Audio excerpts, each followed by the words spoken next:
Alright. So before this step, like when you click the harmony icon, you get like a list of, what you want to call it, where you want to save your project, like the resolution and the frame rate as well.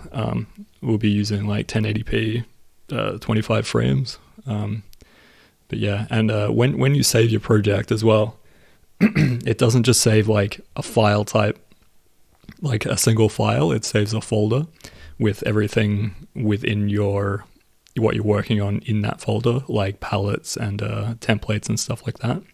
So just keep that in mind. It's not as simple as just like having like single files. And yeah. So this is what it looks like. Sorry. This is what it looks like by default. I think it's best to kind of go through and do the setup before I start explaining these windows because they change around quite a bit. There's a workspace that I think is really intuitive and useful, and that's kind of what we'll be setting up here. And it requires like removing some icons and moving some stuff around so it's grouped together. All these windows can be kind of like moved around and stuff. And you can like group tabs in here, so you can basically set it up how you want. But yeah, the way I'm setting it up is a way to kind of like have access to everything you need via like sliding windows around, and like use these sliders to kind of like, I don't know, go between one setup to the next instead of like clicking windows and going to like a different workspace. Yeah. So the first thing we're going to do is remove file and edit from the workspace shortcuts up here. We don't need these icons because they're literally like right here.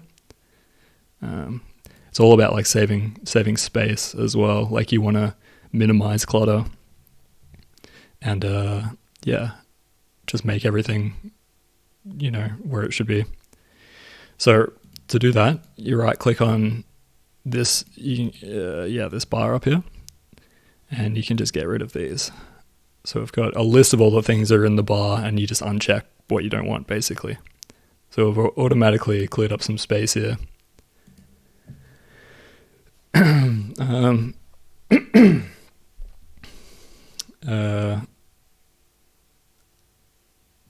We want to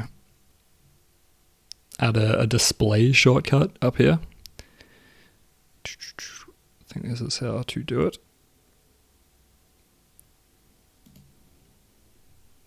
Yeah, click on this window here, I believe. Oh no, wait.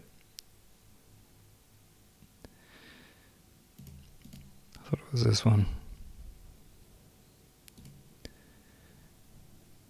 Yeah, so we're adding a display shortcut thing here. This is, you can add display nodes to different parts of your like scene or anything really, parts of your rig, parts of like your drawing. And when you attach a display node, you can attach as many as you want. You can kind of like pick through the list here and like single out that one thing to just like focus on that, and everything else disappears. So it's a good way to kind of jump between like looking at, certain things that you're working on, or if you're comparing two things, like jump quickly between them.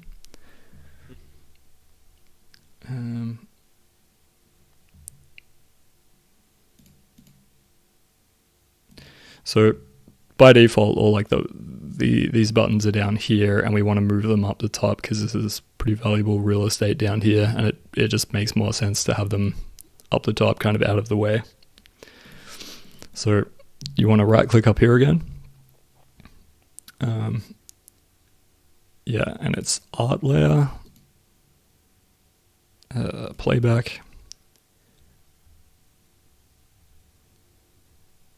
Yeah, so we've got all this stuff here now. We want to grab it and just move it so it's all on one bar, so it's like not taking up two bars.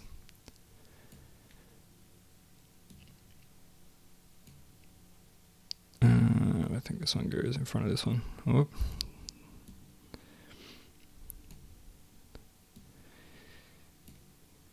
Yep, and we don't really need to see all of this most of the time you just want to kind of see what frame you're on. So you just kind of drag that there. So you can move these around, slide them up where you want them.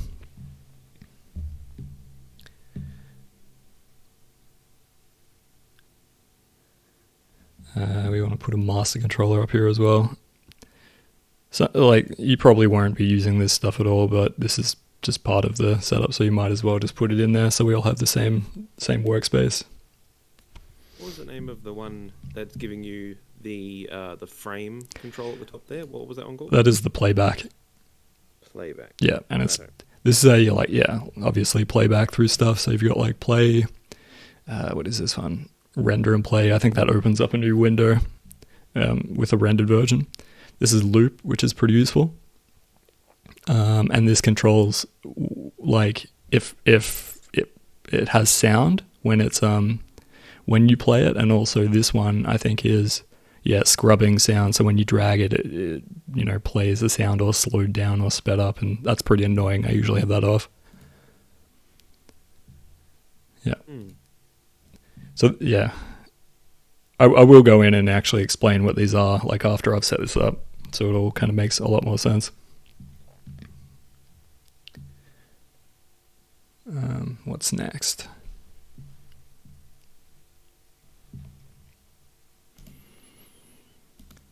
So we want to right click on this timeline bar down here, and we want to add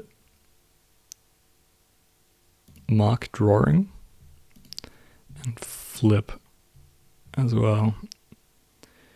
And these are like I don't use many of these, to be honest, but this is more for like keyframes and stuff like that, like putting in breakdown frames and just kind of labeling them.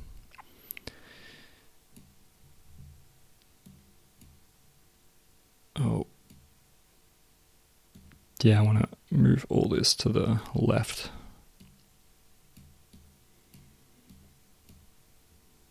Yep. All right.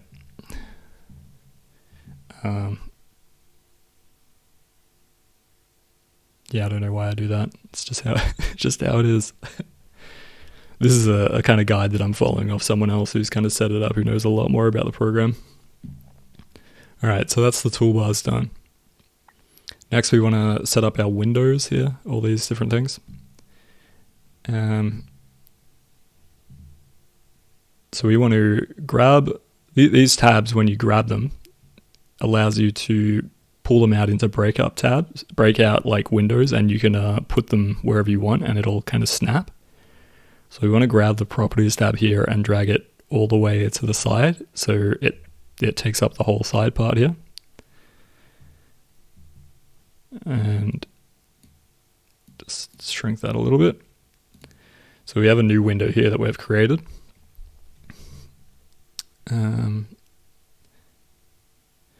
So we want to add our layer properties to this new window as well.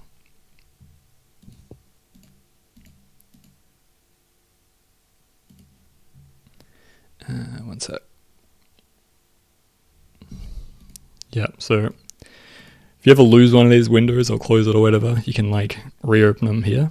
Or if you want to add extras, like multiples of them, like say if you want to look, have two different camera views where you can see like your scene, but also have like a little viewfinder over here of a smaller version, so you can get a kind of thumbnail look at it, an overview of it. You can like have multiple versions of the same window open, which is pretty useful. So we want to go to Windows here and go to Layer Properties, and this opens a new tab. And you just want to grab that tab, and we're going to lump that in with the tool properties here, so we can quickly kind of switch between these. Yeah, if you've got nothing selected, there's not going to be anything in the properties because you're not selecting anything. But as soon as you like click on an element that you've got going, it gives you some things to work with here. But yeah, these two go together for whatever reason.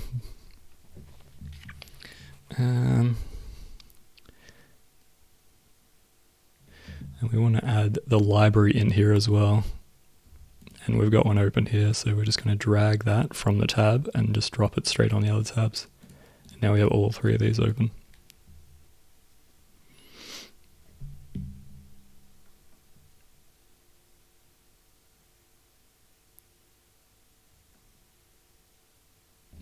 The next step is to move the color tab here and create a new window above the window that we just created. So I just grab the tab here and put it above. And when you see like the green like snap box or whatever, it kind of gives you an indication of what it's going to do. So if you want to put something above it, it's got to, I don't know, fill up that row or whatever.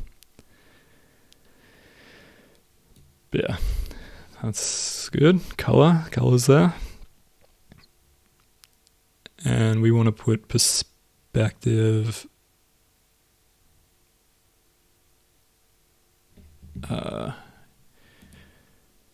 Yeah, we want to add a new window called perspective.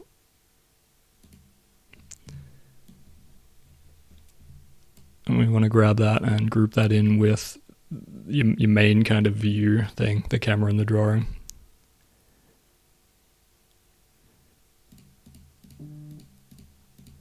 Yeah. So the perspective like allows you to see it in kind of 3D, and you can kind of, navigate around it. Yeah. You don't really use that much unless like you actually want to see how things are layered, or you're actually working on something 3D. But yeah, it's important to go in there so you can quickly kind of switch these workspaces. Hey Max, we're 10 or so minutes in. Don't worry, you'll be able to catch up. Yeah, I'm recording a video if you want to look at it later.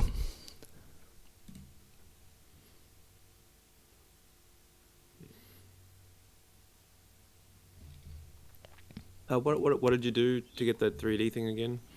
So you got a window, which are where all these kind of like windows are located. All these things are called windows here.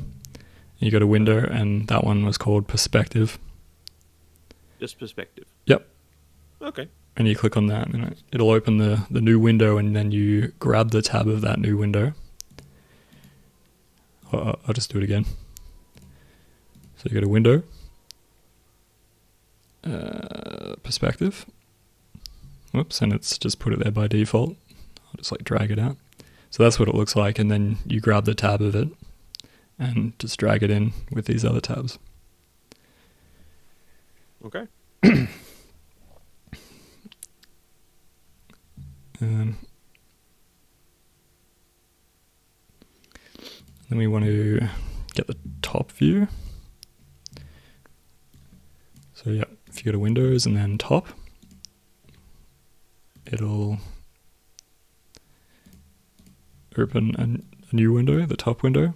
And this is basically just the top view of like your 3D area. And we want to drag that in with color.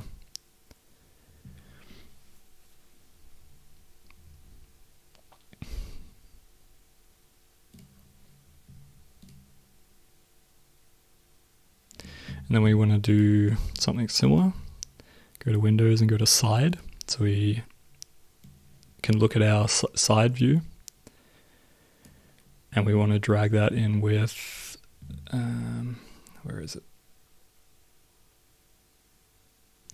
Yeah, in with these ones here.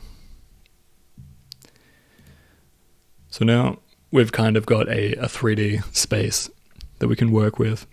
Like if you had a picture here, you could rotate around it, and the top view shows like the top view. So there'll be like flat planes, and side view does the same. But this is useful for, it's called nudging, like slightly moving things, in front or behind, and like it's good for like parallax and stuff like that. Like you can see how far away things are from each other and creating like the depth in the scene. And this just gives you kind of a quick way to see how far away everything is from each other. Yeah.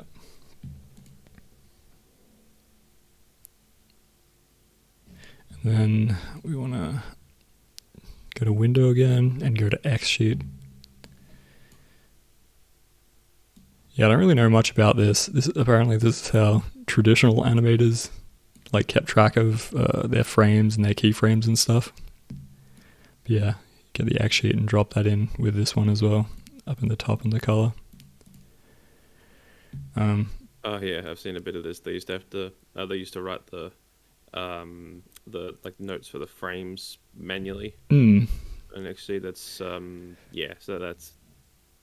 I'm assuming you can make more tabs for it, but it's like yeah, like on this frame, this sound starts. This frame, this happens. You know, yeah, it's yeah.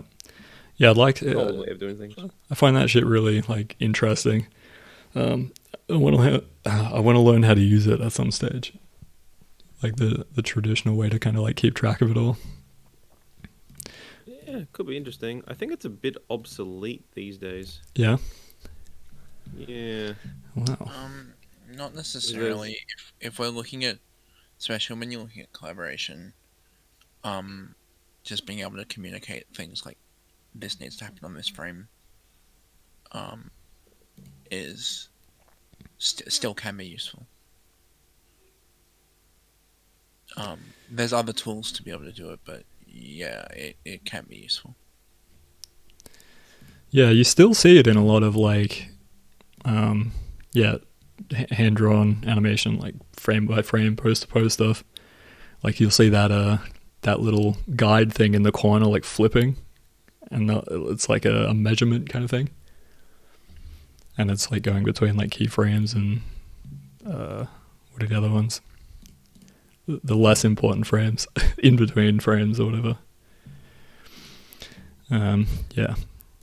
The next step is we want to grab our drawing frame here and drag it out and drag it to the side here. So these are kind of separated. This is the main frame that you draw in the camera view. And the drawing view basically isolates that and shows you exactly what you're working on without everything else kind of there. I'll demonstrate that in a bit, but yeah, that's why these two things are similar but like separated. And having this kind of workspace allows you to like open and close things.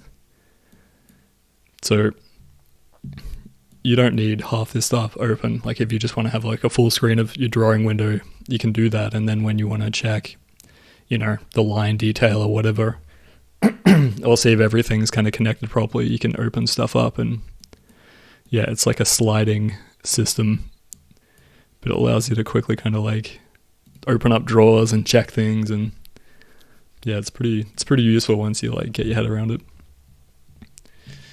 Yeah. What's next?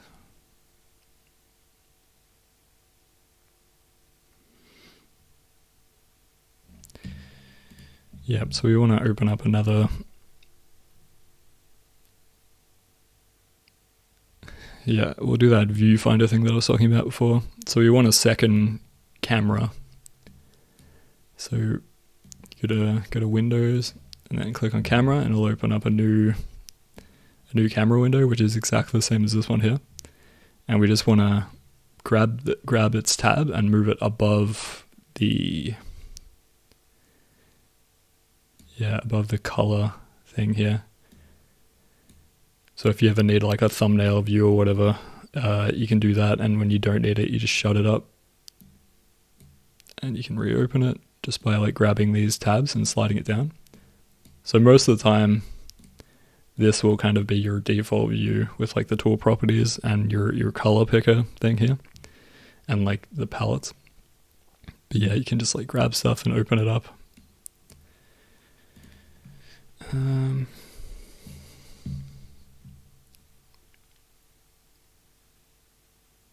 Yeah, so I've got our timeline down here, but it takes up a lot of space, and we can use, it doesn't need to be this long. and we can use part of this to put some more useful things in. So we'll go up to Windows and we're going to add, is that what it is? Windows.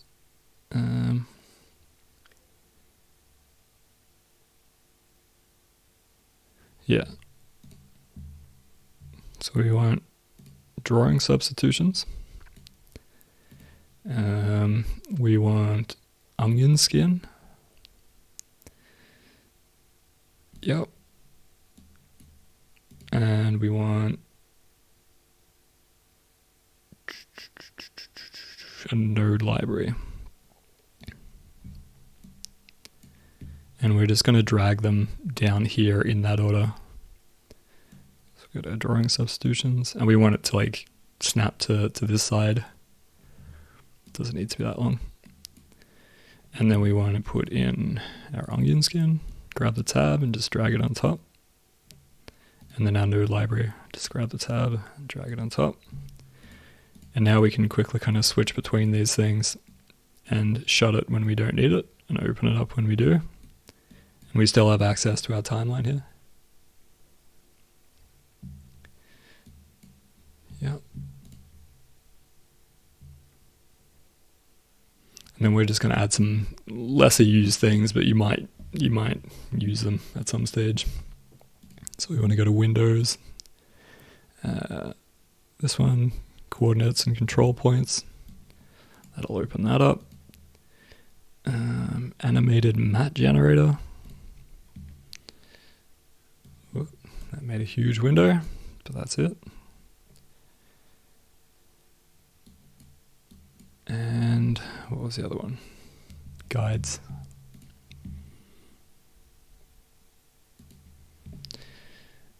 God damn it, that opened a huge window as well. And we're just going to, in that order, drag them and make a new window at the bottom here of just below the properties tabs. And we can just shut that when we're not using it. And we'll just drag these here. And that disappeared for whatever reason. Yep, so that's there. And we'll just shut that because we don't really use it very often. All right, that's the workspace kind of set up. Now we should all kind of be on the same page. The next thing is we're going to go into our preferences and edit some stuff there, or change some stuff. So yeah, that's under edit and then preferences. And this one is important. Focus on mouse enter. You want that on. That should be checked. What that does is, like when it's off. Can you guys see that? No, actually. What are we looking at? Dan, can you change your stream from the application to the whole window? No, I can't do that. Oh. Yeah, that's a Nitro premium Really? function. Yeah, you can't just share a screen. Okay. It has to be an application. Why? What's it doing? We can only see. We can't see what you're looking at. We can only see the like. Yeah, we Right. just see the application window, so we can't see anything you're doing outside of Toon Room's space. Oh, okay. So when I go to edit and preferences, nothing pops up? Nothing pops up. No, you should be able to stream your whole screen. Could be able to. Without Nitro. If you go down to like I screen think there was a share, thing just share my screen. share your screen, and then it goes. You should be able to just share your whole screen.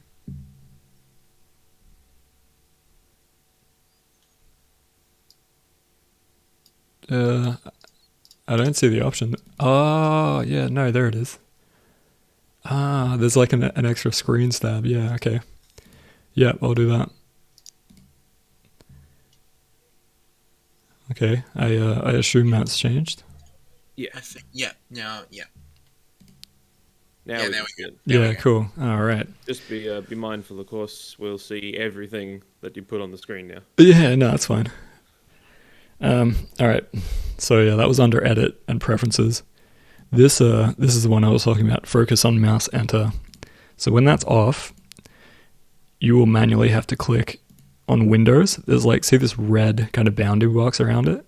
That means your, I don't know, whatever inputs you do, it'll be focused and directed towards that. And all of, like, not all of them, but these, you know, different keys do different things depending on which window is focused on. And sometimes you forget which one you clicked on and you go to press something and it doesn't do what you think it should. So focus on mouse enter makes it so it automatically changes to whatever your mouse is hovering over.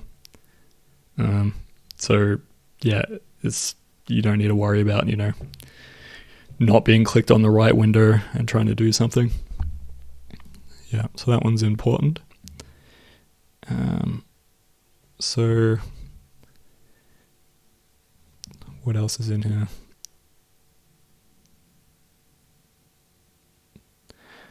Default separate positions for pegs. Where is it? This one here should be checked as well.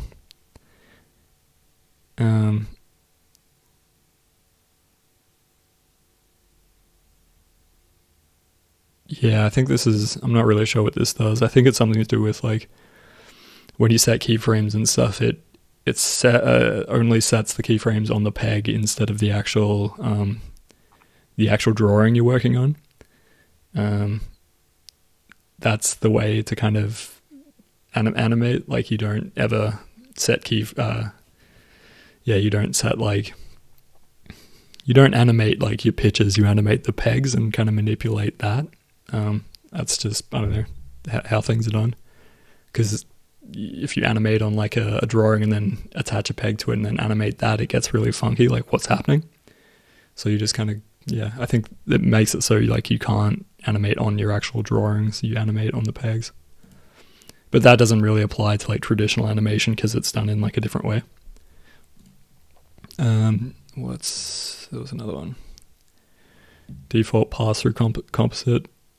I forgot the details of that, but that should be on. I don't know. Whatever. Save scene automatically. I have this on as well. So every 15 minutes you'll get a pop-up that says, you want to save? Yes or no? I think that's pretty useful, just so you don't work for too long and forget. Mm-hmm. And in the advanced tab over here, we want to put advanced display on. I think that just gives us access to, I don't know, more of these display things. Not really sure about that one either. What does it say? Shows the display selector in the different views. If hidden, can only change the global display. I don't know, just chuck it on.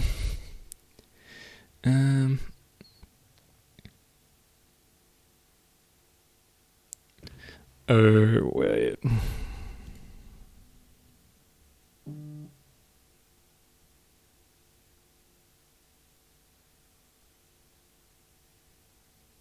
Yeah, this one's important as well. Support overlay and underlay arts. This, like, without this option checked, you only get access to the line art and the color art layers. So that's these things here. So when you draw in Toon Boom, you want to draw on like different layers. Think of it like cell animation.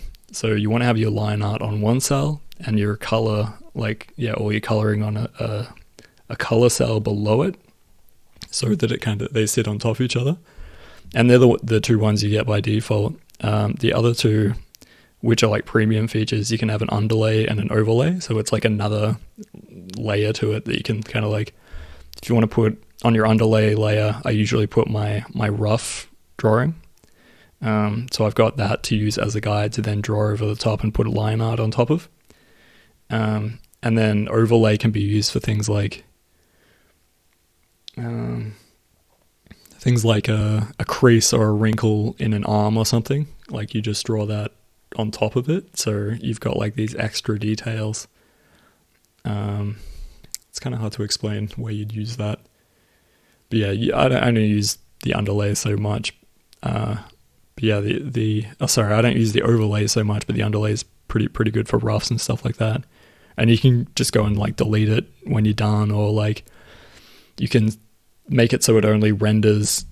You have control over which layers it renders as well when you go to like render stuff out, and that's done through like putting different nodes in there. So you can make it render like the line art and the color art, and not render the other two. But yeah, you don't want to be putting all of your art on one single layer, because it creates a lot of problems later on.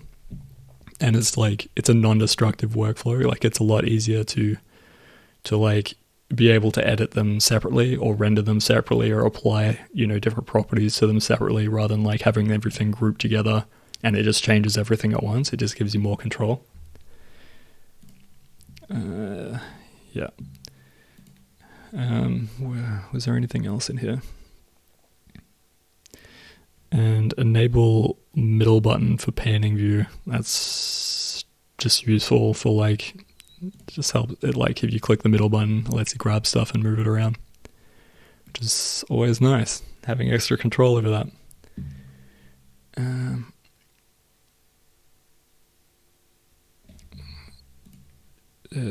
So I think there's a couple more things in here. So go to edit and preferences, and we want to go to timeline, and there's a thing called reduce indentation. So this is the timeline view down here. So this is like your frames and all that stuff. These are different layers you can have, and it stacks them all down. And by default, if things are like grouped together, or you've got like effects on drawings and stuff, they all kind of stack, and they stack in a diagonal kind of like pyramid going out. So nothing is like, I don't know why they do this, to be honest, but it stacks them out like indented. And if the thing we uncheck there, remove indentation, it just makes it so they all stack neatly underneath each other instead. And you don't have to like open this up to actually see what's going on. So yeah, just turn that on. What was that one again? Show me that one again. Edit preferences. It's under timeline. Time. Okay. Yeah. Right. And then we've got reduce indentation. Yeah. Does it eliminate it completely, or does it just make it really small? Like the indentation is very small. I think it just removes it completely, so it's just a straight list going down. It doesn't. Yeah. It still makes like absolute sense, like what's happening. I don't know why they have the indentation by default. I don't find it useful. All right, and I think the last step to kind of setting all this stuff up so we're on the same playing field is you go to edit and then keyboard shortcuts. I come back to this window quite often. Like, I'll forget what the shortcut is for something, and this is a good way to kind of look it up. But by default, the keyboard shortcuts up here are on Toon Boom Harmony. I have mine set to Toon Boom Studio, which quite a few people use because apparently it was similar to like Adobe Flash and then Animate. Like, it had similar shortcuts or something, because that's what like Toon Boom Studio was kind of based off. And it was like an easier transition for people coming from that to use this setup. I just find it like just more intuitive, because most of the keys that you want to be using are at the bottom left-hand side of your keyboard, so you can just kind of hover your hand over there and you have access to most things without moving your hand around too much. So yeah, I just changed that to Toon Boom Studio. Say if you forget a key, you can search for it by name, like what the actual name of the shortcut is. So say if I wanted to like have my go to next column, whatever that is, you just type in like a keyword from it, and you can kind of jump between them until you find what you're actually looking for.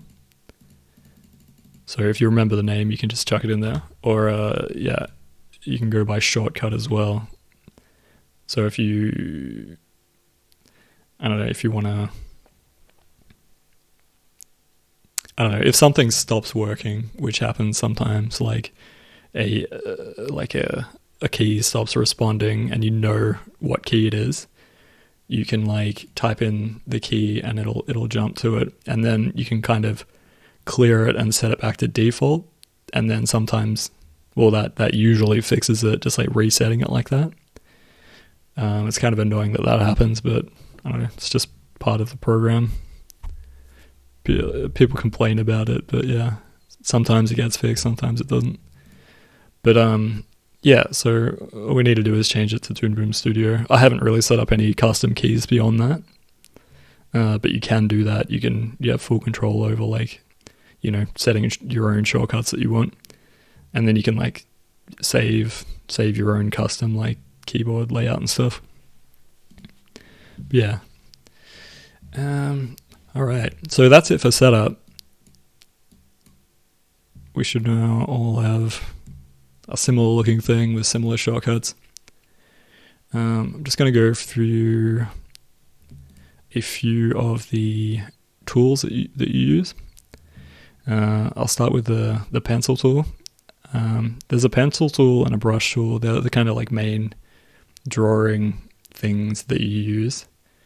There's also a stamp tool, which I don't really find useful at all. It just lets you like, you know, plaster things on there, and you can like load in different designs and stuff. I don't use that at all. The pencil tool is what I use the most.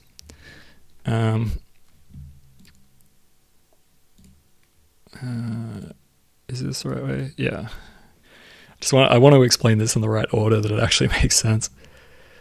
So when you open the program, you'll have like a default drawing layer, and this is, you can have as many layers as you want, and these are within this layer. You can have like different drawings on every frame. So if we just draw something, it chucks it there. So this is the pencil tool. So if we use the brush tool, they look similar on the surface, but they actually like they're actually like different in the way that they lay out the ink.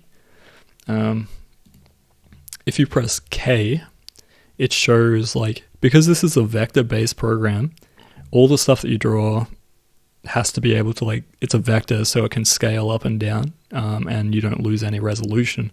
And the way it does that, it has like a stroke, I think it's called, inside everything, and that's kind of like the core of what you've actually put down. The pencil tool, when you draw, has a stroke in the center, and then you can change the size of like the ink and stuff outside of it. And you can go through and say, if you put down, like, you've got your pencil down and it's not the right size, like width of the, you know, the ink that you want, you can then go and like adjust it in the tool properties to something smaller or bigger, and you can do that whenever you want, which is pretty useful. And the brush tool, on the other hand, it has a stroke on the outside instead of like the core center as a basis, and you can edit the outside of it as well, like fully change the shape of it. I don't really use the brush tool. I'm pretty sure you can. I don't know. I'm sure it's useful for certain things, but yeah, I don't really see it being the way to draw things. Like all the guides that I've read for, like, I don't know, making rigs is always use this brush, so I don't really have much experience. I'm sure it has a function, you know, when you're just like drawing things, but yeah, I'm not really sure why you'd want to do this. it allows you to. All right, I need to explain these now. So this is the select tool, the black one, the black arrow. And this allows you to highlight things and then move them around. This is basically how you move stuff around, or you can then like adjust the size of it and all that stuff, and the rotation, stuff like that. And if you hold like Alt, like you can scale it.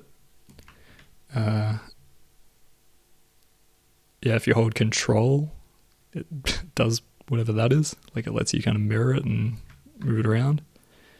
Shift will allow you to scale it up, and then Alt Shift will allow you to kind of scale it up from the center. So it's kind of like, a lot of programs kind of use this scaling thing, like, holding Control or Shift or Alt, and you just kind of like, if you forget, what does what, you just kind of play around with it until you get it working how you want it to. So that's the select tool. So you can just like select stuff and delete it. The next one here, this is super useful as well. This is the contour editor. Because these are, it works off like strokes and vectors. When you click on a stroke with the contour editor, it gives you options, like it allows you to see basically where the bends are put in place. I forgot what these are called, but you can manually adjust all of these and put them where you want them, which is super useful. Like most of the time, when you're drawing using the pencil tool, like you put down a rough layer so it's quick, and then you can, like, you'll always, like, it won't be perfect the first time, so then you can go in and like adjust it and fine tune it to make it as smooth or whatever as you want. Like this is what cleanup is in animation when using Toon Boom. It's like going through and like fixing all this stuff and like, making your lines really like smooth and having nice curves and stuff. When you click on it, like you'll see where they are. You can, if you hold Control and click on one. Oh wait, no, that's not it.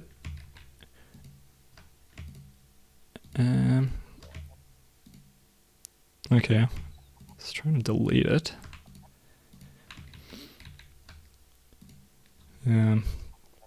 Okay, so if you hold Control and click on the line, you can just add points as well. So if you don't have enough of them, you can go and add some. You can also delete them, it's one of these buttons.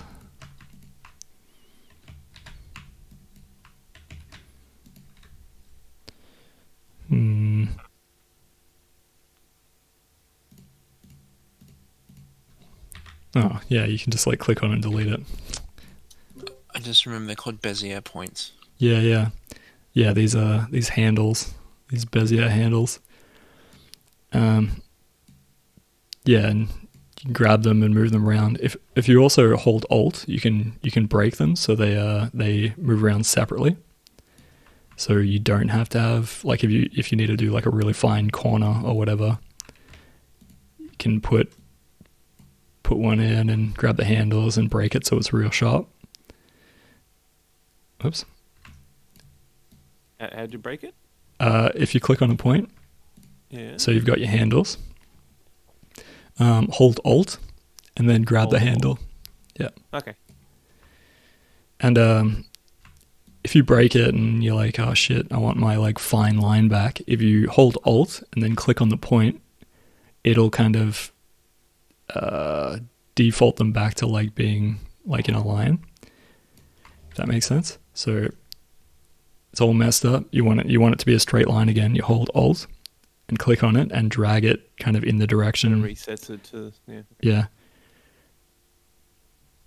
Which is pretty useful for, making straight lines or smoothing stuff out if you've like drawn something real wacky. Another cool thing is like you can just like, not holding in any keys or anything, you can just click on the line and drag a point in it. And you don't even need to like click on an actual, point or whatever, you can like click on the points, click on the line in between and adjust that, which is pretty nice. And say like you've got all these fucking points in here that you just don't need. You can grab the line and just give it a shake, and it'll remove them and have like, just the necessary amount that you need to like have that shape stay, which is really good for like simplifying. If you shake it, it gets rid of unnecessary nodes. That's really cool. Yeah. That's really neat. So like just like a little jiggle. Yeah, you just jiggle them away. It's pretty good. Cool. What else? So the other tool I use a lot is the cutter tool, and that's underneath the select tool. So you just like click on it and hold it. The cutter tool is super useful for, say, just draw. So these are some real shitty sunglasses. This is a good way to draw. Like this looks like I've completely fucked up and it's real messy. But if we get the cutter tool, I should explain this stroke thing as well. Yeah, so if you press K, it shows your strokes. By default, you just see like your line art or whatever. If you press K, it actually shows you, what's inside it and what it's kind of working off. These like light blue points or whatever, these regular colored points are where things intersect, where strokes intersect. The orange points are the end of strokes.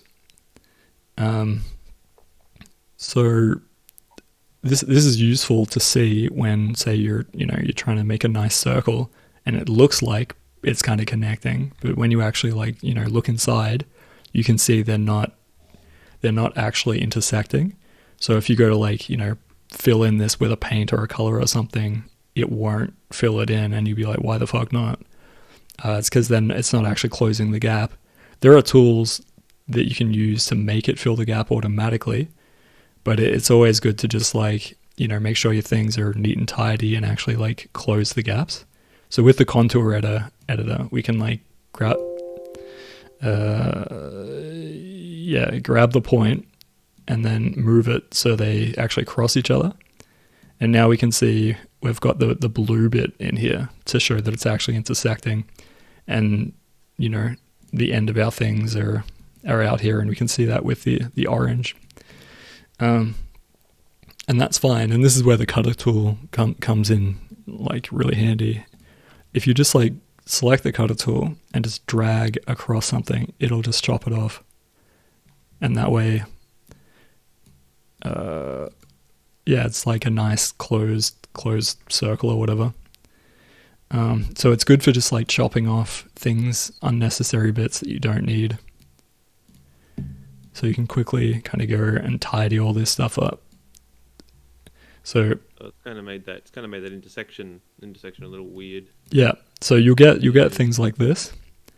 It's basically cutting off the end of it. Usually it would have a nice kind of curved end to it, and you've just chopped it off.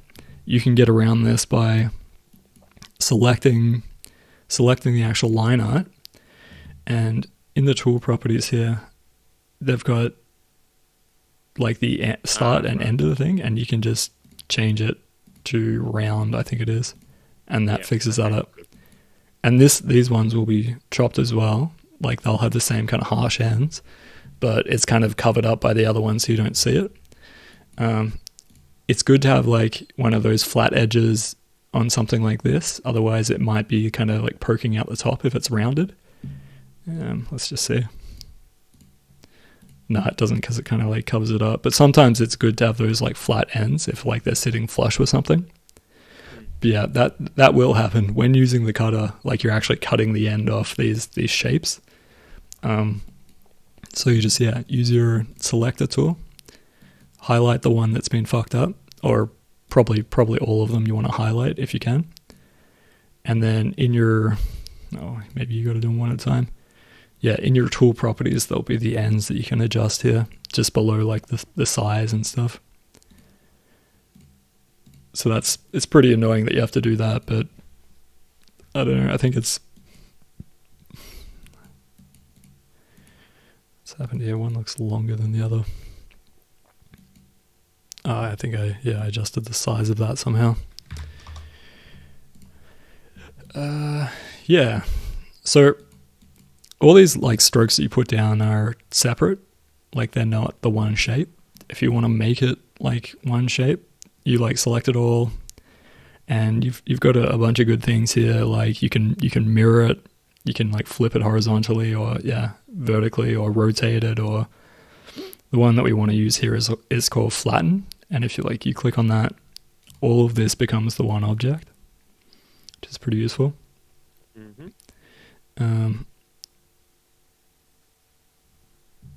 I think merge, this one's good as well. Merge pencil lines, it does something similar. Like, I think if you're,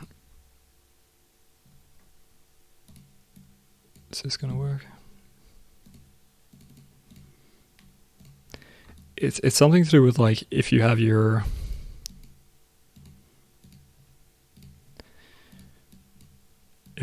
like lines that are like pretty close together, I think this is how it works. It'll merge it into one.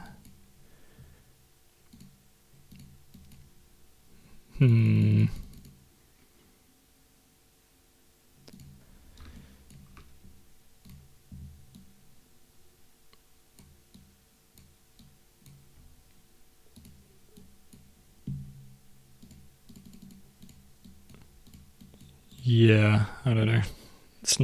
Doesn't seem to be working. Or I just don't know how to use it properly. I use that sometimes, but I don't know. Sometimes it doesn't work. Yeah, merge adjacent pencil lines into a single drawing object.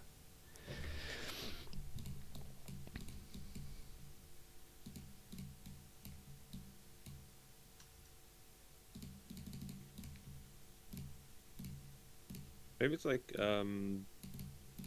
maybe you like have like two lines that are very close together but not actually touching. Oh yeah, that seems to work. I think they just weren't close enough. Oh, they did it. So I've selected the two. These are separate objects, and these lines are pretty close together. Okay. And you click it, and it merges them into a single object. Yeah.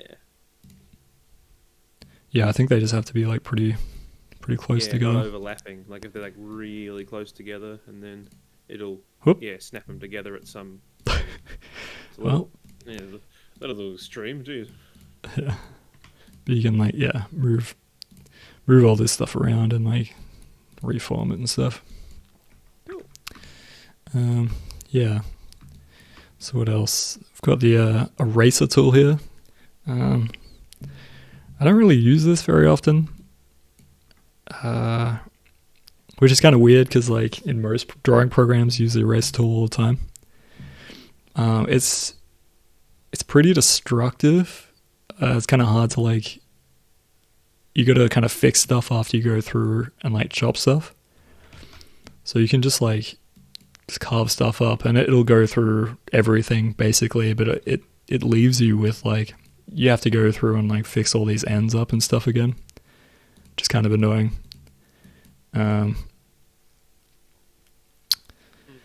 I don't know. It's there, but it's not my preferred way of doing things. Maybe if you've got one object and you want to carve it up into separate pieces, kind of thing, it would be good.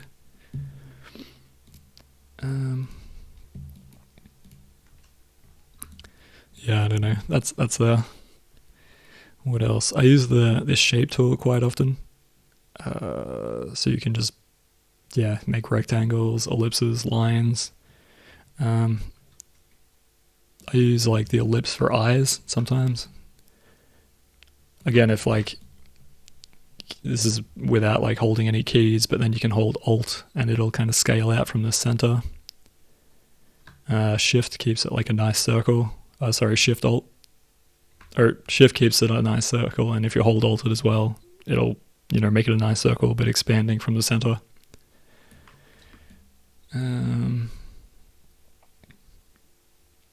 Yeah. So that's good. So we've got the paint tool and a bunch of different like things to do with the paint tool.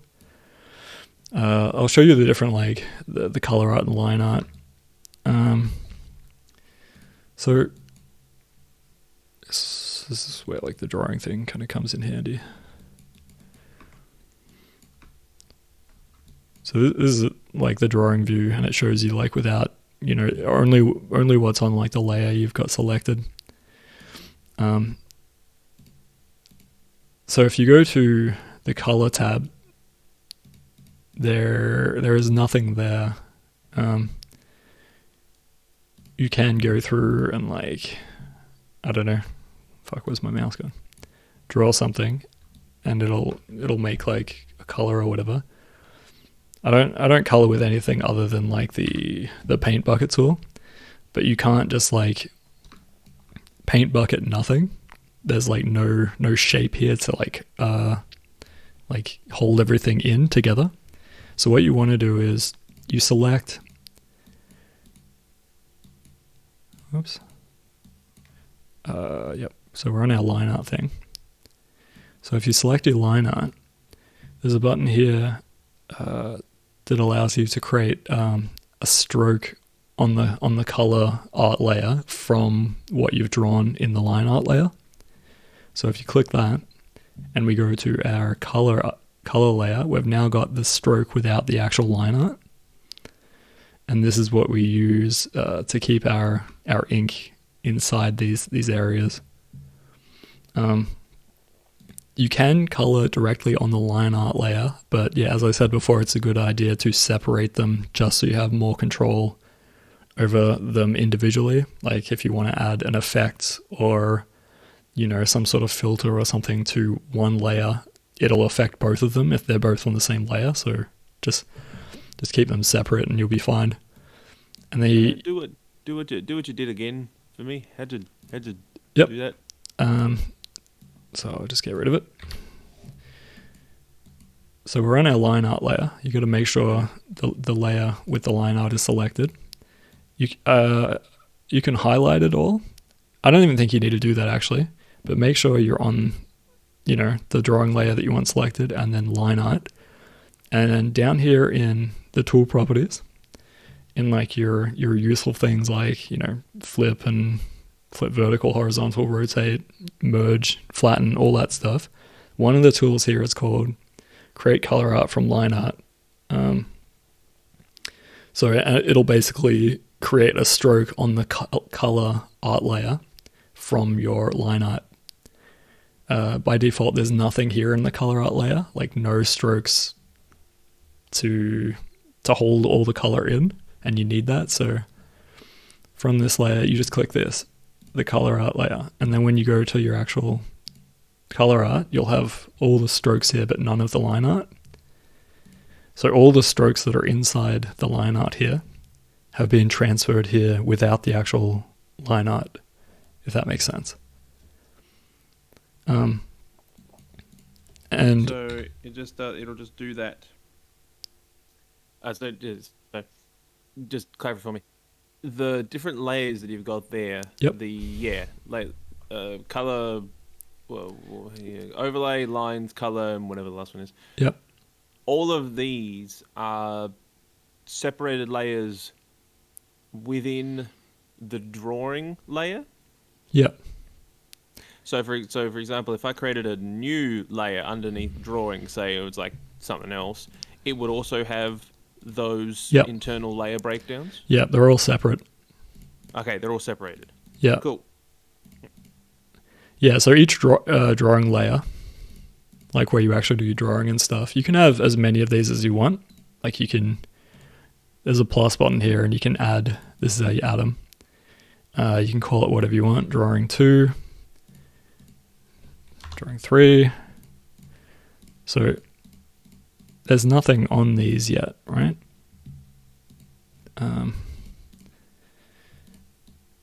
And it's a hierarchy thing as well, so the top one will be in front of like the second one, which will be in front of the third one, kind of thing. So what you do to one drawing layer doesn't apply to the other ones. They can all have their own individual like effects kind of put over them, or things attached to them, like transparency or like blur, or and you can there's a whole bunch of nodes you can attach to these separately, and each one of them, they don't really affect the other one unless they're like grouped together or in a composite, which makes it so you can like affect multiple ones at the same time. So yeah, I'll just do this one more time. So this is what we've got. It's our drawing, and we want to color it. If you don't see your strokes within them, you press K. Like this is good to like toggle on and off to see what it actually looks like, and then shows like how it's kind of constructed, like the center line within it. You've got that, and then we open up, we slide this out, and we've got our drawing tab, which isolates everything. It isolates the drawing that we're working on currently. So it doesn't have like any of the background. It'll focus directly on, this drawing and not, 2 and 3. It won't have those in there at all. It's just a clear way to look at shit, like what you're working on. And from there, when you're on the line art here, you've got that selected. Click on this button here, and it'll put down strokes in the color layer, the same strokes that it used to make the line art, but without the actual line art. So these are just strokes. These aren't visible at all. It's just I don't know, it's hard to describe. These won't show up in the animation at all. Like if you press K, they just disappear. Like there's nothing actually showing, but you see it's like the skeleton, the base that all the vector stuff works off. And it's just made a copy of that so that we have something to color in now in the color layer. So and anything you do within, like say like you use your paintbrush, whatever, and you just like, does this work on like a dropper thing? Like if you just like select the color and you press, it'll just fill the color to the edge of the box that it finds? Yep. And that will be, that'll be like linked to the shape. So if you move the shape around, it moves the color around too. It's like not the color follows the box. Yeah. It's not actually linked. There might be a way to do it, but I'll just show you. Like, grab your paint bucket, click that, pick a color. We'll just use red, and you color it in. So we now have color. Yeah, it's the same thing. No? We now have like color in these things. I can manipulate this thing that it's put down, these strokes. I can actually move this out. So see how it's going outside of the line art? Yeah. And what if you move the line art? Same again? The line art moves independent of the color? Yeah. If we got to go to line art to move it around. If you're on the color art layer and you try and click on... Oh, wait. Yeah, it's still selecting the color art, so you have to be on the actual line art layer to select the line art. Yeah, they're separate things. Yeah, that's interesting. I think it just gives you more control over it. Say if you don't want line art around something. Okay. But yeah, it's just like you're entering it into the separate layers, and it's not bound together. Okay. So say if you color it all in, and then you want to make adjustments to line art to make it look different or whatever. You can go back into the color art and just delete. Have you selected that? And just delete it. And then you can press this again and it'll make a new, more updated version of it. Cool. Just ask, we're building up to the point where we're able to make objects that have like, line, color and nose and point and all that shit. Yep. Combined together to be like brought into scenes or sort of thing. Like this is just how this is the drawing. Yeah. Anyways, yeah. Yeah. So if I were to, just go rid of the lineup, whatever. If I were to actually draw something, So let's do that. So I'm going to bring in, this is how to import stuff as well. Say if you want a reference image or whatever, you go to File, Import. You can import like images, video as well.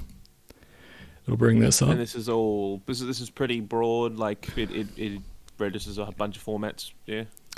Yeah, quite a few. Okay. Yeah, you shouldn't run into problems. This stuff is all by default, like pretty much how you want it.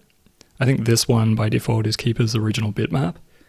I use this one, import as Toon bitmap. I'm not really sure what the difference is, but this is just how I've learned to do it. And you just navigate to where it is, like what you want. Go open. So it's creating a layer, and it's putting it on a single layer.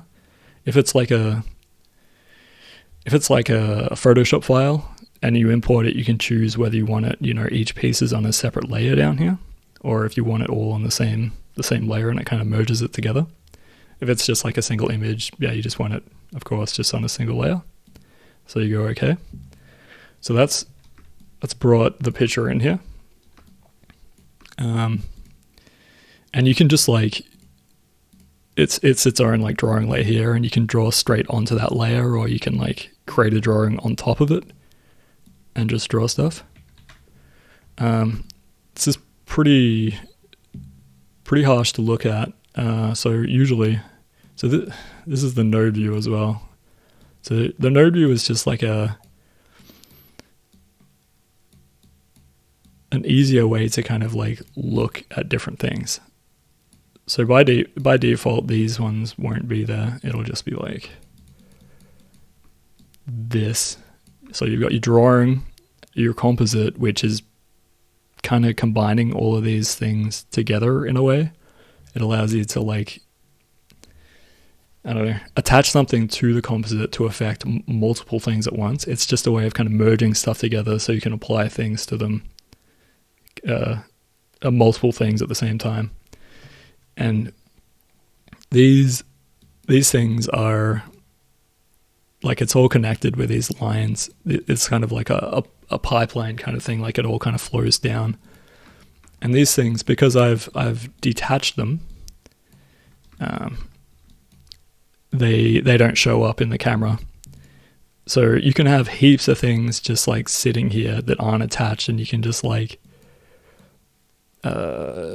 if it's too cluttered, you can just like disable certain things. So this is the Gaza drawing that we just imported. It's just sitting over here. If we grab this and plug it in, we can now see it because it's attached to this composite node, which is combining all these things together, is attached to a display, and this display allows us to actually display it in the camera, if that makes sense. And that's why this thing over here, we can change which display we're looking at. So we can create, if we copy and paste, we've got another display, and we can make, if we plug, I don't know, drawing 3 hasn't got anything on it yet, but display 1 is, we can change it so we're only looking at drawing 3, that's kind of what the function of the display is. It just like allows us to jump around and view different things. Yeah, this quickly gets pretty like pretty full on. I'm sorry. I don't need that. Don't need that. So we've got our regular drawing and our Gaza that we've brought in. So this is, I like to, with any reference material I bring in, I like to attach a transparency to, which just drops the opacity of it so you can actually see what you're doing on top of it. This is our node library, and we've got a bunch of different stuff in here. You don't really need to worry about this too much, other than kind of key things. There's a transparency one that I like to use, so you can just drag and drop these in however you want. And these are all like, this is like a mix of different like effects. Like you can attach shadows and glows, and you can separate like separate drawings into individual components, like I was talking about before, like we've got our layer art and line art and underlay and all that stuff. You can make it so, we drag in a color art and a line art, for example. And if we haven't really got anything on our drawing, but if we attach a color art and a line art and have those go directly in, those are the two things that will show up here in the display, the color art and the line art. It won't show the underlay or the overlay. And if I remove like the line art, it'll only show up the color art. Like even though we have drawn line art, it'll only, because just this is being piped through, the color art will only see that. So you use those to kind of, if you don't want to display your underlay or your overlay, you have control over that. And also this is useful for like rigging, using like patching stuff together. So you can make it so when, two different line arts from, separate layers kind of merge together, it's only the line art that kind of, when it hits each other, they kind of cancel each other out, the intersecting parts. So it's kind of like you have to, I don't know, you don't really need to know this. But yeah, just be aware that's there. So this is the transparency. This is useful for, making your reference material less opaque. So I've brought it in here. If you hold Alt and drag it into like a pipe or whatever, it'll automatically connect in there. Whereas if you just drag it and put it over the top, it doesn't do anything. So you like hold Alt and it'll actually, because it's, this is being piped into a transparency into this, it affects like everything above it. And this yellow box here, you can click on it and it actually gives you some options for it. So if you want it like more opaque, you can just like turn it up or whatever. And you can also like name stuff, whatever you want as well. So now it's kind of easier to see. So we don't need this. Actually, maybe we do. Yeah, I'll just keep the drawing substitution thing open there for now. So because I've drawn, I drew at some point, it created a frame on the timeline here with something in it. Even though I deleted it, it still put a frame here. So we can just delete that because there's nothing actually on it. And this one as well. When you draw something and delete it, it doesn't actually go away. It still creates like an image, a drawing substitution for it. So like if I draw something, it's now created a drawing substitution from it. Yeah, and if I draw another one, it's created another drawing here.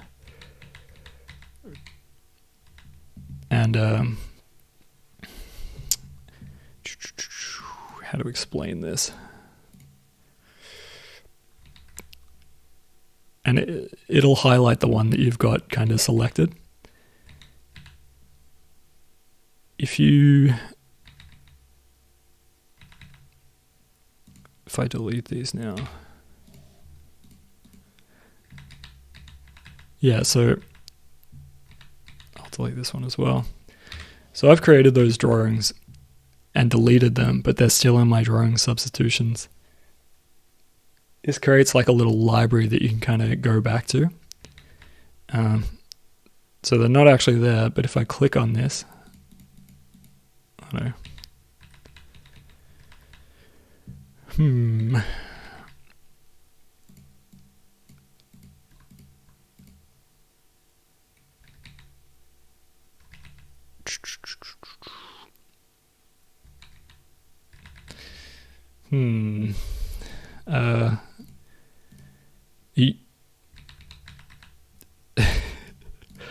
I'm just going to delete these. So now they're actually like gone. So every time you draw something, it'll show up in your drawing substitution thing. And this creates a little library of pictures that you can go between.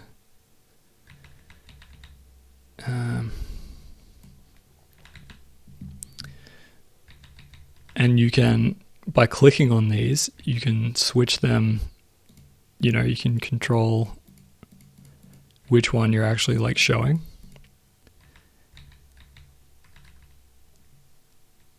Okay. So like, can I go a little extra on this? So like each of those frames that you have there, in the timeline. Yep. You can set each one of them to show a different drawing substitution. Yeah, or the same one if I want. See, now they're all displaying the same. So like you sort of like just turning them on and off in visibility in that drawing substitutions part. Okay. Yeah. So say I've drawn them. I don't know. I've got this middle one here, and I don't want that to be. I don't want anything on that frame anymore. I can go to no exposure, and it turns it off. And then if I want it back, I can just pick a drawing to kind of slide in there. Is it only one at a time? Like you can't have multiple of these drawings on in the same keyframe? That's kind of what I'm saying? Yeah, you can. But they'd have to be on different like drawing layers. So we'd make another drawing layer down here. Okay, so it is it is in the form of a substitution. It's okay. I think I get it. And like, let me just do this. So we've got our three. I'll just label these one.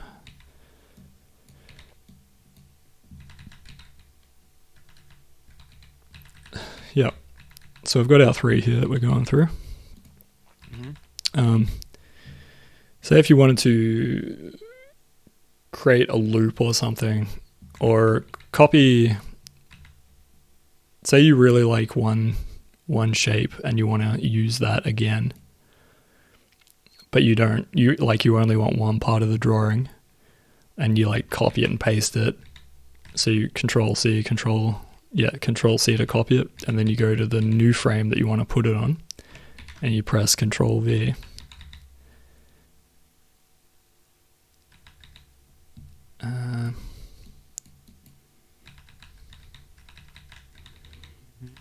Oh no, that worked. I don't know how to give an example of this. Normally when like you copy and paste, what is it? I get rid of this fourth one. I don't want that. There's a thing that you have to do called duplicating a drawing, which makes a copy of it.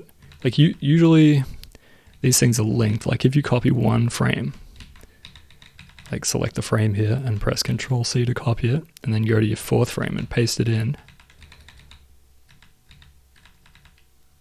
The fuck, now it's just blank.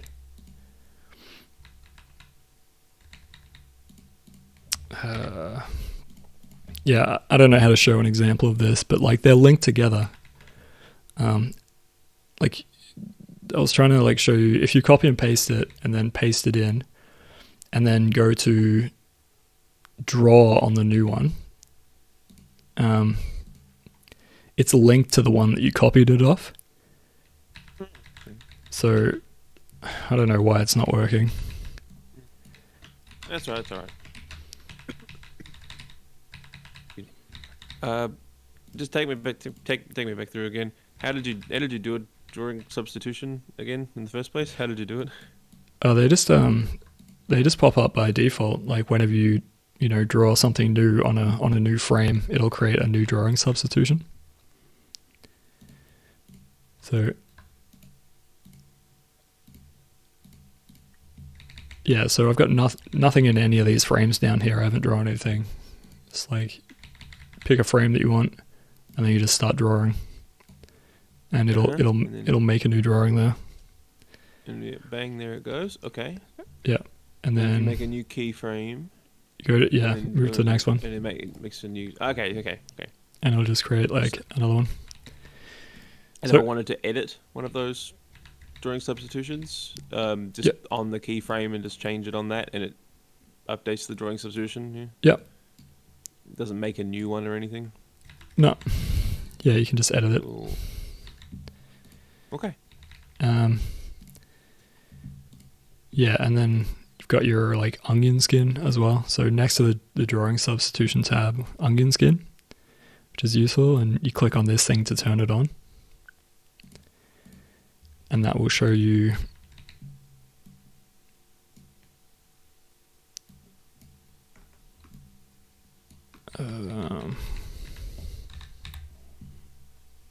yeah, I might have to that's that slider or something. Just like is like the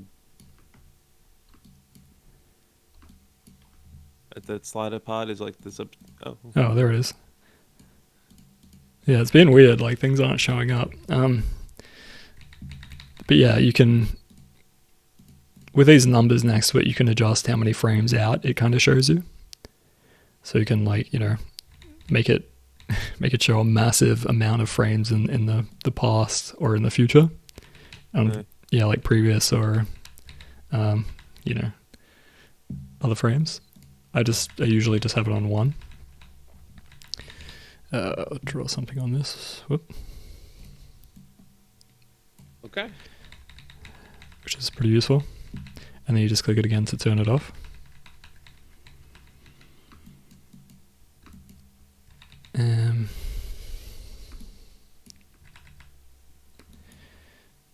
Yeah, so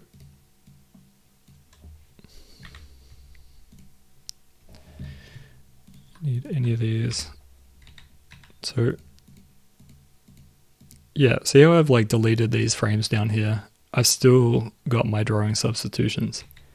Like just because I've deleted the frames that they were on, they're still over here. So if I wanted to like, get on the frame that you want and just like click a drawing substitution, it's still there. If that makes sense.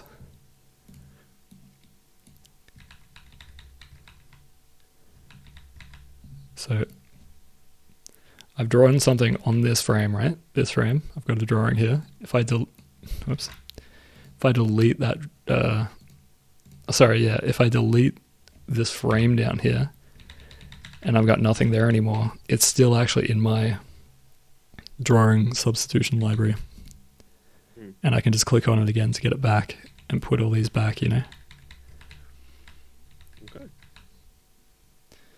Oh, I'm not explaining this well, I'm sorry.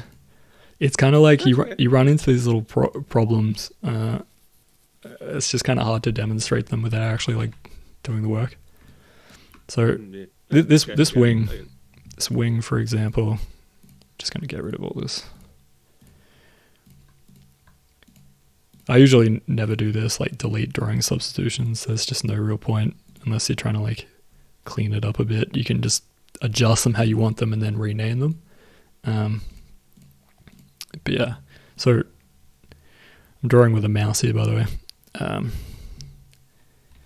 So we'll go to our first frame, and I want to draw this wing and try and have it like extend out or whatever.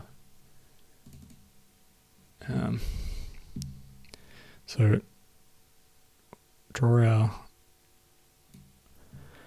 just draw the wing shapes. Turn on the onion layer so we can see what's going on. So we're on our first frame, second frame. Draw it out a bit more. Draw it out a bit more. I don't know, out a bit more. So I've got this kind of going on.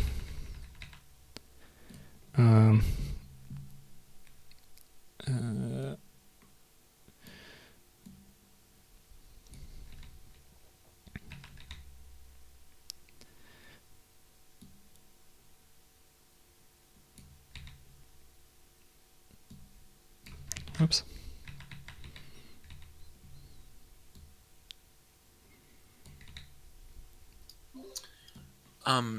Hey Dan. Yep. I don't want to rush you. I've just noticed it's about 12:30.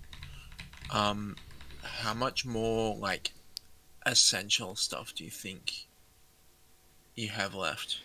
Yeah, this is pretty much it. Just until I get to like the end of, I don't know, showing how to do this part here. I guess I had two questions, and maybe they're better off having a look at once we're back on campus. You can show us in person. Yep. But I don't know. Did you manage to work out whether we can import directly from the images we have into Toon Boom, or are we going to have to redraw? I think there was a way to do it. It was. I doubt people are drawing in Illustrator, but that is the vector-based program that works with Toon Boom. So you'll have to, whatever you've drawn, so everyone's going to be on a different scale and stuff like that, which is going to be, I don't know, I guess we're just going to have to deal with that afterwards and kind of work that out. But yeah, import whatever drawings you have into Illustrator and then convert it to a vector, and then you'll have to save that as, it was like some legacy file type. It was like 2013 or something, or yeah, I've got a video on exactly how to save that out, and then from there I'll take that Illustrator file and import it, and I don't know, mess with the size of it or whatever. Yeah, and I'm pretty sure that's how it's done. Cool.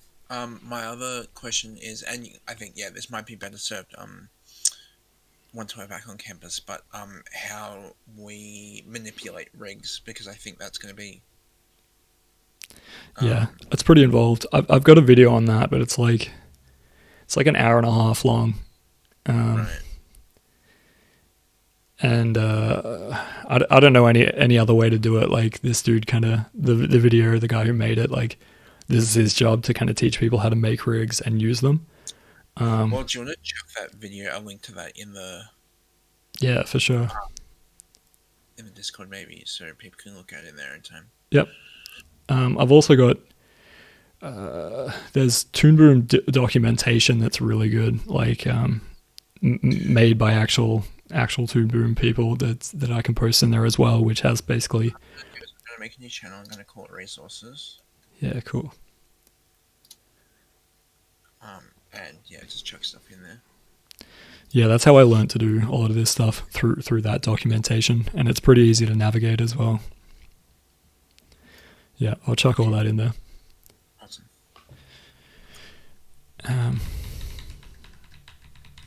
Yeah, so I've got this, and we'll just I'm just going to color it real quick.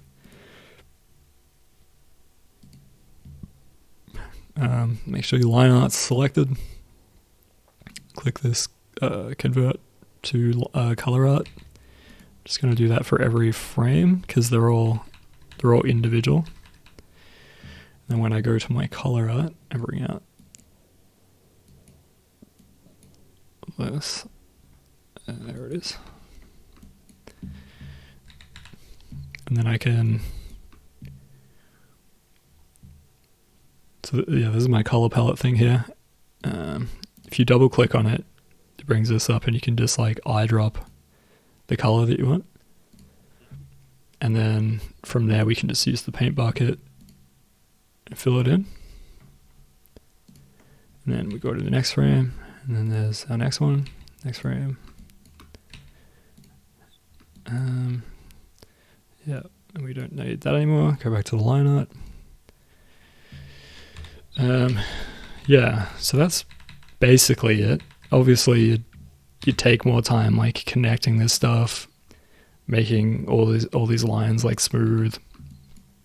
Get rid of all the little notches kind of hanging over. Yeah, and before that, I should have done this. Drawing on the underlay as a rough. So I like to pick a color that's pretty obvious that it's different from the other stuff. So I've got a blue here, and it's basically just drawing on the underlay layer. And because it's on the underlay, it's going to go behind all the other layers that we've got here, like the color art. Yeah. Think of it like cell animation. Like you've got your line art, like your sellotape or whatever it's called, layer of line art. And then below that, you've got a sellotape layer of color art, like painted on. And then above and below that, we've got an extra layer of sellotape or whatever of the overlay and underlay. And yeah, you just draw roughs on there so you can kind of quickly get stuff down in like the basic shape and then move to the next one, do another quick one. And from that, do your line art kind of like better on top of that. Or you can like, don't worry about that shit at all and just like do the line art and just adjust it how you want. Because like you have a lot of control over this stuff and it doesn't have to be perfect the first time. Like usually you have the rough to kind of use as a guide to do like your nice, neat line art on top of. But because you can adjust the line art like so much with such accuracy, you don't really need to be doing a rough. You can just kind of adjust the line art, you know? Yeah, that's... just one sec, I'll tell you how to navigate the timeline kind of quickly as well. So because we changed it to Toon Boom Studio shortcuts, that makes it so the A and the S key scrub through the timeline here, like backward and forward, which is, I don't know, it's easy to kind of sit your hand on and do that. Below that, we've got Z and X. That's used to zoom in and out of the timeline to make, to zoom in on the section that you're working on. And you can also use Z and X to zoom in on your in your camera view or your drawing view or your perspective. So it's just zoom, like Z is Z and X now. If you hold spacebar as well, it brings up this little hand thing and you can click and drag shit around to like, it's not actually moving it, you're just navigating it. So that's useful. And the middle mouse button does the same thing. In the timeline here, if you have a frame selected, you can change the duration of those frames. Like you can add, make one frame longer so it takes up 2 frames by pressing E or R to like add exposure or remove exposure. So if you press R, it's now turned that first frame into 2 frames. And you can kind of like go through and manually extend frames. So it's now on 2s instead of 1s. What did you say? That was E and R to extend exposure or decrease it. Okay, yep. Yeah, I've got a document that I wrote up as well with these shortcuts in it as well. Yeah, this is a good one. If you hold Control and Alt, it'll bring up this thing. This allows you to rotate the canvas. So it's like, it's not actually rotating the image or anything. It's just rotating like your bench kind of thing that you're working on. And this is how like animators, they used to like put their paper on these boards and stuff with these holes so they could like flip through them quickly. That's kind of like what that is, I don't know, showing, I guess. So that's really useful. Say like, how you turn your paper to like, make a nice straight line instead of like, having it the same orientation all the time and having to, it just helps you make like nice smooth drawing lines if you can just like rotate and always be working in the same direction, And to return that it's Alt and Shift. Alt and Shift. Sorry, Alt and Control. And then Alt and Control. Yep. And then you use the mouse. You click and drag the mouse to like rotate it.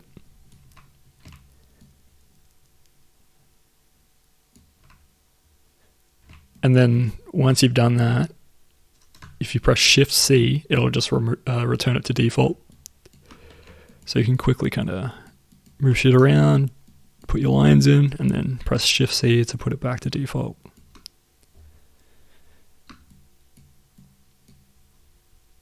Sorry, what was it? Just a default? Shift C. Shift C. Okay.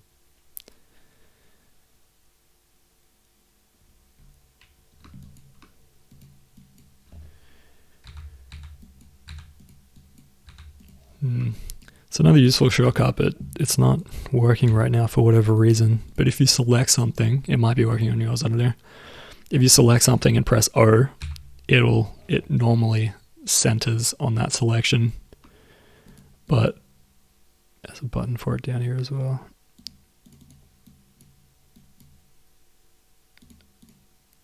Yeah, I don't know, it's not working for whatever reason. Yeah, you can do it. That works. Does it work on frames? No.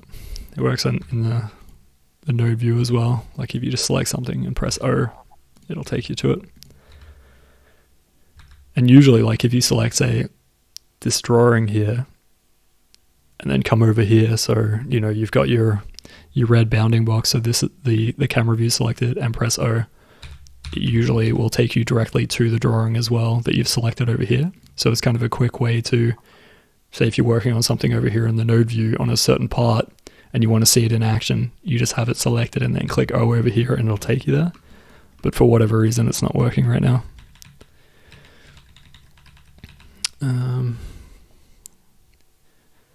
Yeah. There's a bunch of little things like that, but I can't think of them right now. This is all good stuff. Yeah.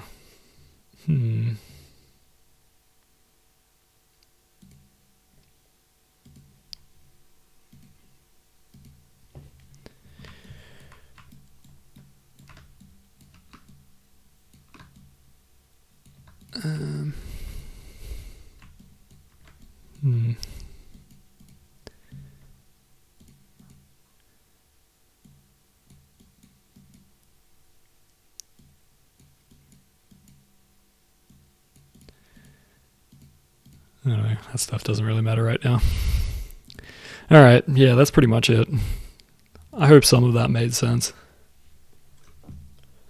And I've got like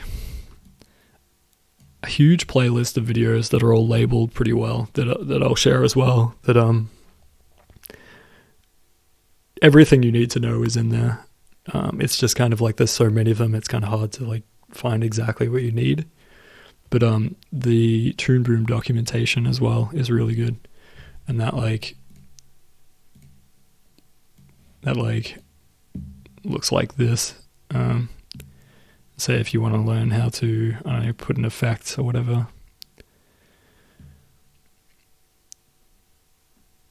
Kind of teaches you about them, what they do.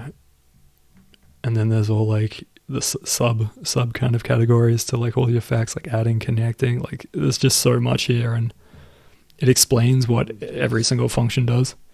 But it's like, say if you want to learn how to render and export, click on render and export. It'll give you a general overview, and then it'll tell you about, you know, each part, like the right node and stuff. But yeah, this is so much, like this is the go-to place if you've got anything specific that you need to know about, and it's pretty good at like labeling what it is and how it's used. There's a bit on character rigging too. Good. Yeah. Yeah, so I'll share that. And then I've got like, yeah, this video here, which also shows you how to animate with a rig. Yeah. Yeah, can you just chuck those links in that Discord channel? Yep, absolutely. Awesome. All right. That'll do it, I reckon. All right. Cool. Stop recording.